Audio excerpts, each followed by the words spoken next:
তুমি মাটির ঘরে থেকে যদি মাটির প্রদীপ হও বা ময়ূর মোর জুড়ে যদি ঝাড়বাতি হয়ে দাও, তুমি মাটির ঘরে থেকে যদি মাটির প্রদীপ হও বা ময়ূর মোর জুড়ে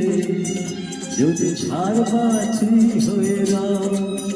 তবু ছড়াতে গেলে এই আলো কোনো আগুনে তোমায় পুড়তে হবে। ও মনে রেখো